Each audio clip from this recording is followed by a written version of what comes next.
नमस्कार, समाचार बुंदेलखंड में आपका स्वागत है। मैं हूं जॉली। आइए सबसे पहले नजर डालेंगे झांसी की कुछ खास खबरों पर।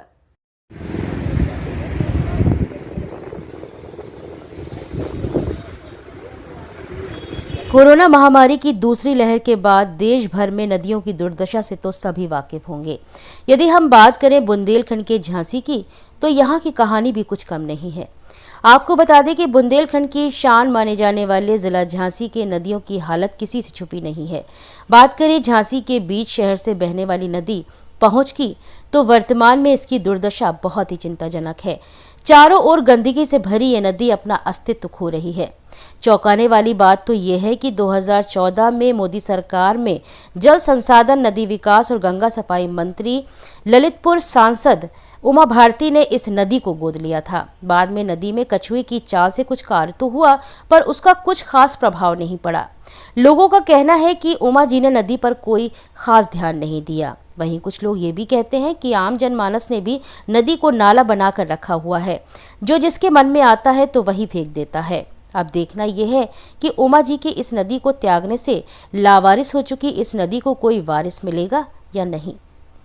आपका शुभ नाम? मेरा नाम नीरज सिंह है।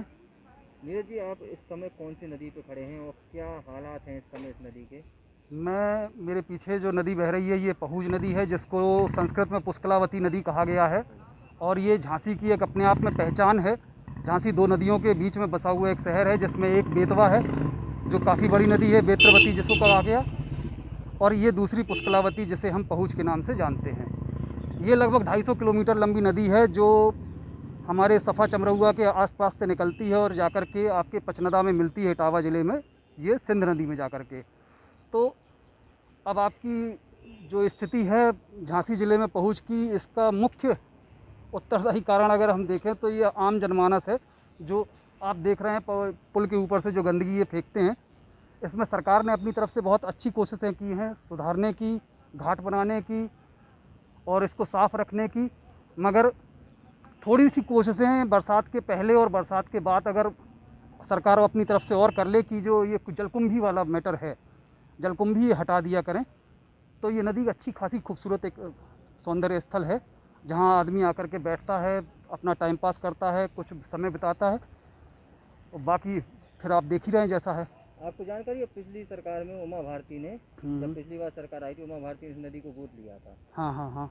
उसके बाद क्या कार्य हो पाया? उसके बाद ये जितना सौंदर्यीकरण का कार्य, ये शौचालय आपके बगल में यहाँ पर है, ये नगर निगम के द्वारा सुश्री उमा भारती के द्वारा ही स्वीकृत शौचालय है। ये घाट जो बने हैं ये उमा भारती जी के द्वारा ही स्वीकृत घाट हैं।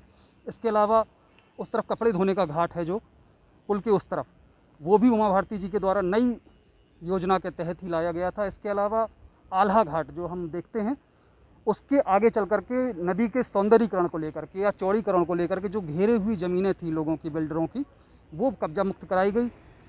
उनको ये सब श्रेय देना चाहिए जो उन्होंने कराया, मगर अब इसका रखरखाव हम और आप लोग ज़्यादा कर सकते हैं कि हम साफ़ रखने की कोशिश रखें। तो जैसे हम अपना घर साफ़ रखते हैं, ऐसे हम अपना आसपास का वातावरण साफ़ रखते हैं, तो कहीं ना कहीं ये नदी साफ़ दिखेगी हमें। और भयानक स्थिति दिख रही है, क्या कारण है और क्या? सबसे बड़ा कारण है हमारे जनप्रतिनिधियों की उदासीनता। निवर्तमान सांसद हमारी आदरणीय उमा भारती जो हुई थी, उन्होंने पहुज नदी को गोद लिया था, और गोद लेने के बाद हम लोगों को, झांसी वासियों को ऐसा लगा कि जैसे हमारी पहुज नदी के दिन बहुर जाएंगे और हम झांसी वासियों को उसका पानी मिलने लगेगा, स्वच्छ पानी होगा, साफ़ नदी होगी। लेकिन हुआ इसके विपरीत।